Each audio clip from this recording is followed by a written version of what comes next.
O nosso texto do Antigo Testamento de hoje é Isaías 50, 4-9a. Assim está lá na trienal.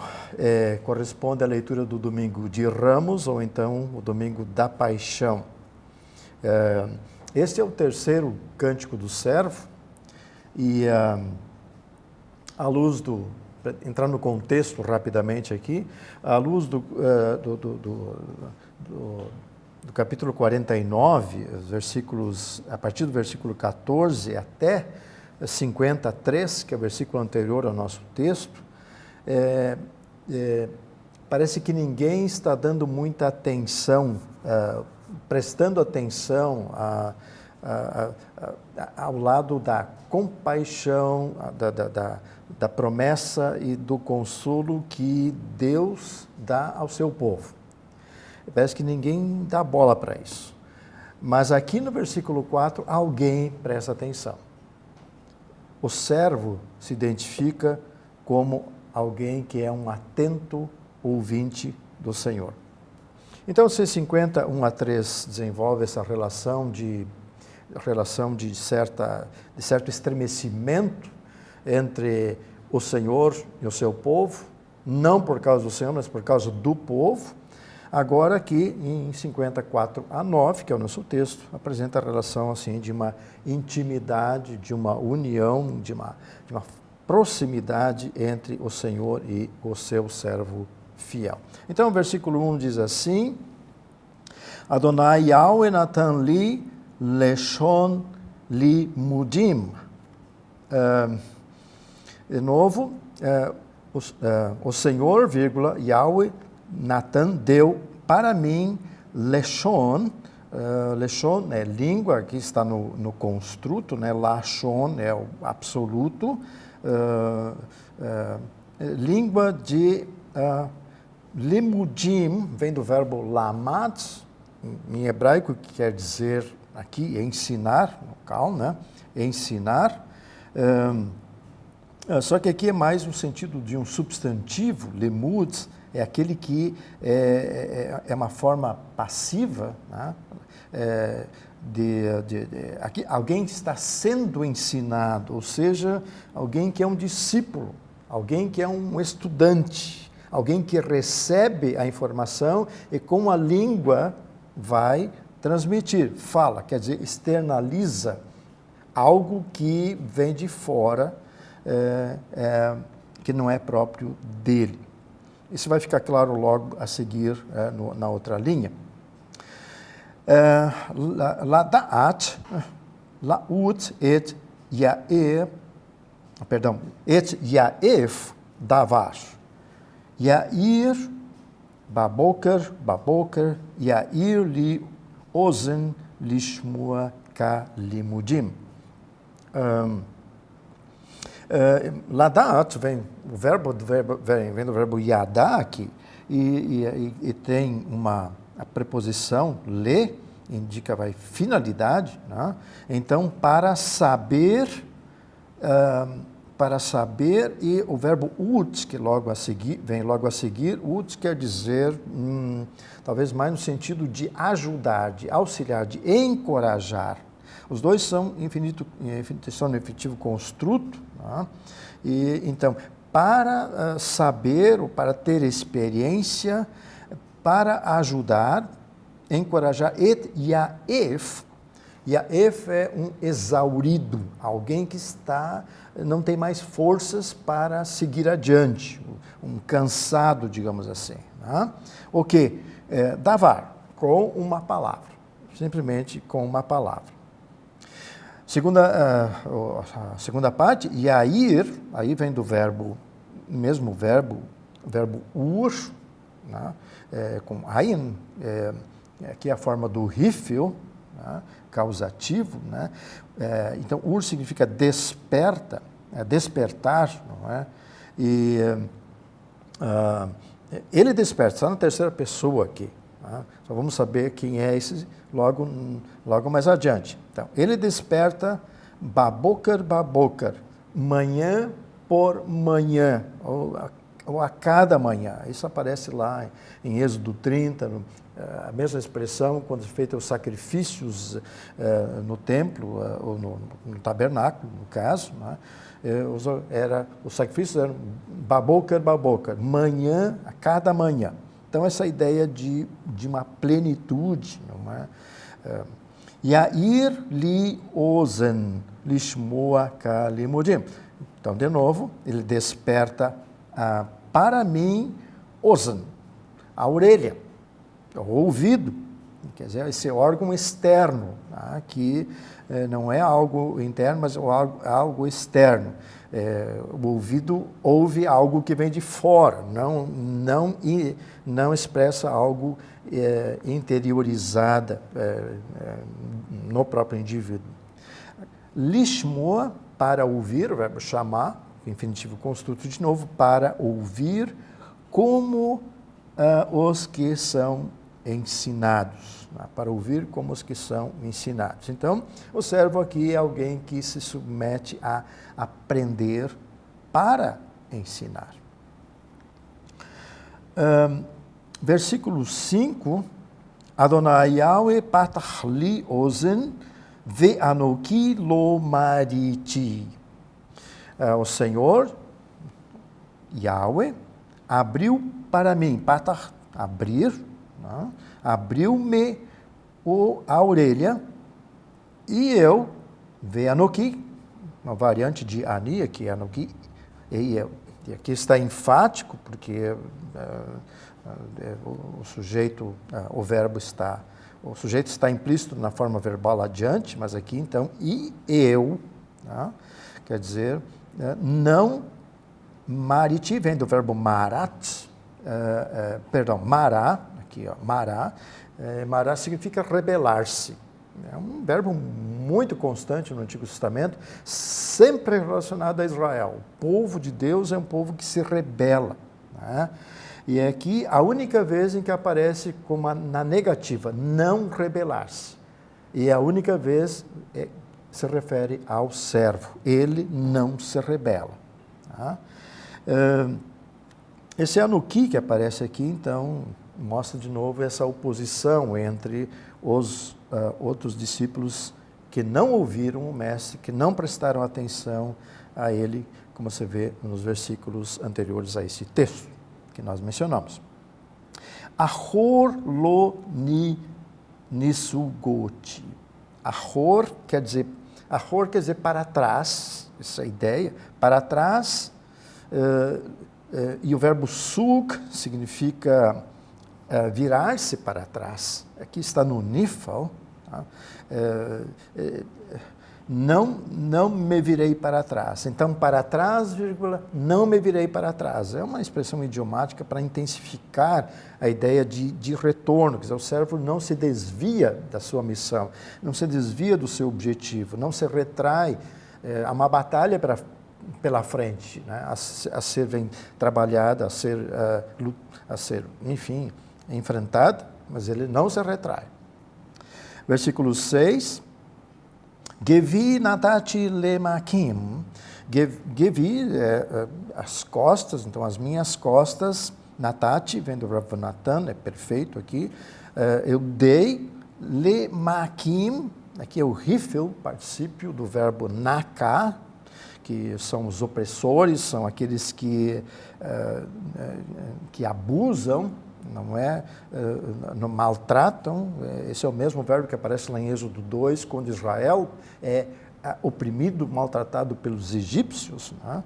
Então esse é o sentido aqui. Deus tem que interferir para tirá-lo de lá, né? O servo passa por algo similar aqui, né? O lechaiai lemotim. Lehi é o singular, queixo, né? Alguma coisa assim. Então, lechaiai é o plural, os meus queixos, não é, algo assim. Lemoretim, o verbo é marat, que é um particípio do cal, Né? Marat significa arrancar a barba. Né? Simplesmente esse é o verbo que aparece aí. Né? Arrancar a barba. Tem algo de cultural aqui, né? No nosso contexto, arrancar a barba ou tirar a barba não muda muito, não tem muito significado, mas naquele contexto, arrancar ou tirar a barba, a força é realmente tirar a dignidade, a virilidade, a honra.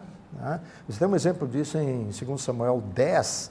Davi, quando ouviu que faleceu um amigo seu, então mandou homens seus, representantes da corte, para visitar o filho que estava em luto.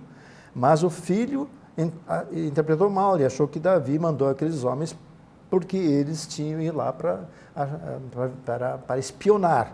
Daí o que fizeram com eles? Devolveram esses homens com as barbas metade arrancada. E essa é uma devolução, então, que foi interpretada por Davi, claro, como desonra, como algo ofensivo. Esse é o sentido aqui do verbo.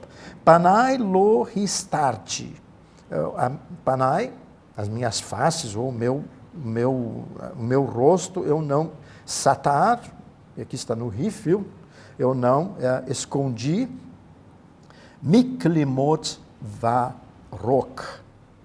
Das kelimot é o feminino plural da palavra kelimá. Kelimá significa insulto, significa desgraça. Né? Então,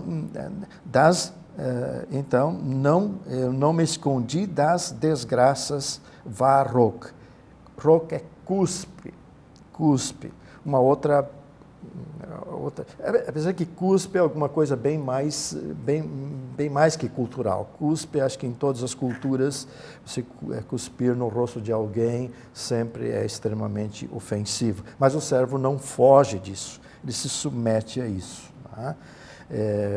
Então, a esse desprezo, nojo e repúdio. Versículo 7, Vadonai Yahweh, Yaazor li, por causa da linha Makef, então você tem é um Kamis Hatuf ali, né? Yaazor só com Cholem, mas com a Makef, para dar unidade, com li, então, pronuncia Yaazor li. E o Senhor, Yahweh, Yaazor li, me ajudará. Aqui está no imperfeito. Tá? O Senhor me ajudará. Tá? O verbo é azar, e muitas vezes esse verbo é usado em contextos jurídicos, em contexto de corte. Auxiliar alguém que precisa de uma defesa jurídica. Tá? Alken lo nik lameti, atken somti panai, kahalamish vaeda kilo evosh. Alken sempre é conclusivo. Por isso, por essa razão, lo nik lameti, o verbo é kalam, aqui está no nifali, está no perfeito. Né?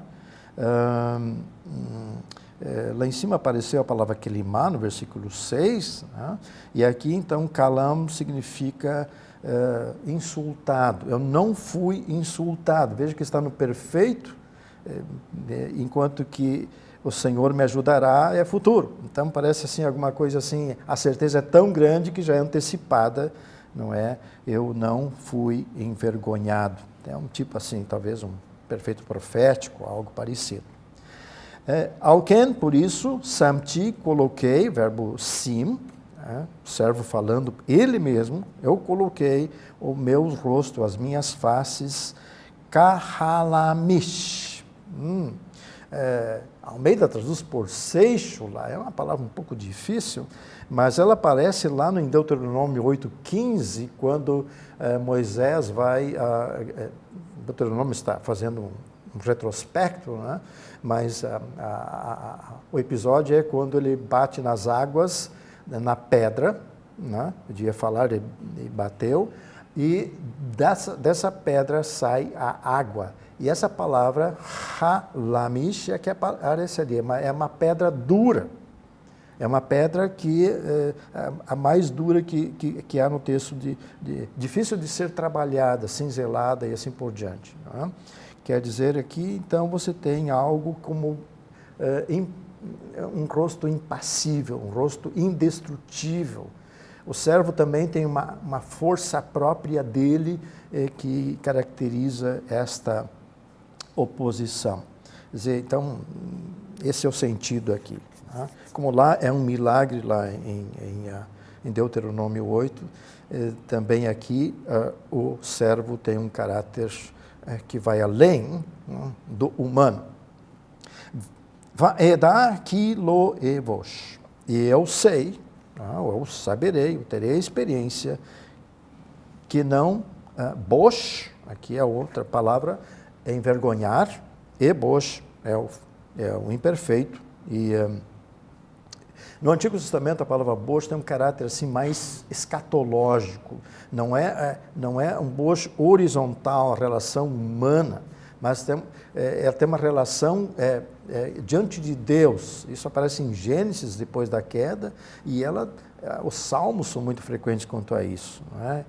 Por exemplo, em Isaías 45, no versículo 17 lá, se fala de que há uma referência a Israel, de que Israel não será envergonhado porque o Senhor vai salvar este povo até a eternidade. Quer dizer, a interferência de Deus faz com que não haja vergonha eterna.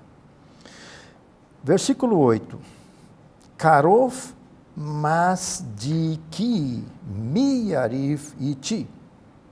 Karov é perto, está perto. Agora, masdiki vem do verbo sadak, e aqui de onde vem sadik, justo. Sadak significa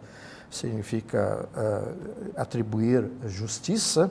Aqui está no Rifil, quer dizer, alguém que faz alguém justo, alguém que torna outrem justo. Né? Então, aqui, e é um particípio do Rifil, quer dizer, é o meu justificador, digamos assim. Esse seria o sentido aqui. Então, você tem esse caráter forense aqui. Né? Tornar alguém justo, um conceito forense que nós conhecemos muito bem. Miyarif é quem vai contender. Rif significa contender, quem vai brigar, é um termo usado também na corte, não é? Quem vai contender comigo. Na'amedá yahad. Na'amedá, aqui o verbo é amada, raiz, e aqui é um coortativo do cal, quer dizer, no sentido de oferecer um convite, não é? Permaneçamos ou compareçamos, yahad, juntos. Né? Tem um dagish ali no iot, que um dagish que está solto ali, né? Mas os maçoretas não tiraram dali, deixaram ali. Mas você quase não entende. Mas isso as gramáticas normalmente chamam de um dagish conjuntivo, ou seja, né, a conexão aqui entre o verbo e yahad. Tá? Quer dizer, aqui então você tem um texto de corte e né, Deus está do meu lado, né, como meu juiz e como, enfim, esse é o sentido do versículo. Mi ba'al mishpati igash elai. Tá? Baal em si significa Senhor, né? É o mesmo nome para a divindade Baal, mas isso é outro sentido. Né? Quem é Senhor Mishpati, da minha Mishpat, em si é juízo, causa, nesse caso aqui é causa. Quem é o Senhor da minha causa? Quer dizer, quem é que está me acusando? Então, quem é o meu procurador de justiça ou algo parecido? Quem é um adversário? Né? Igash elai. Nagash, verbo aproximar-se, né? Então, aproxime-se de mim.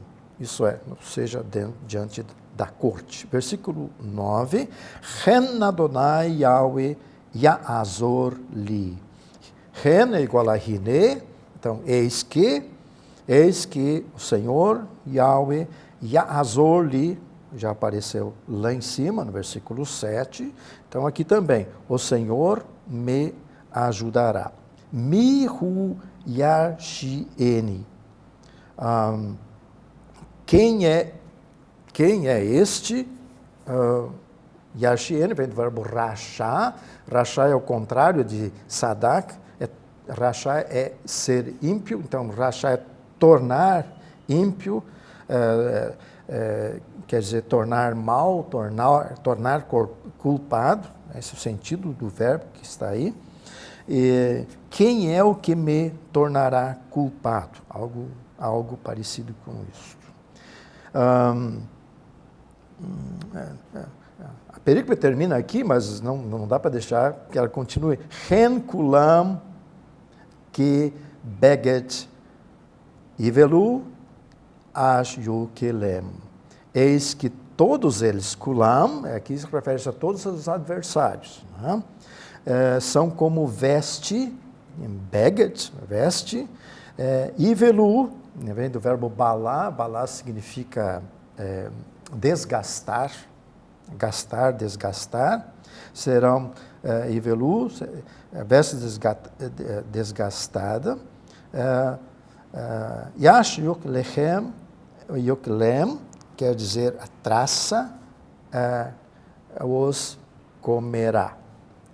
Aqui, o mem final é um mem, então, é um sufixo da terceira masculina plural. Uma referência clara aos inimigos, né? Então, talvez aqui para uma pequena conclusão, o servo de Deus aqui, evidentemente, se apresenta como o substituto do povo de Israel, que não quer atentar para Deus, e ele assume o lugar do seu povo e também a nós nesta trajetória da relação. Quer dizer, então, se a relação de Deus com o seu povo está estremecida porque Israel se rebelou, o servo não se rebela, se submete a toda esta vergonha, escárnio, violência, enfim, indignidade, falsa acusação, não é?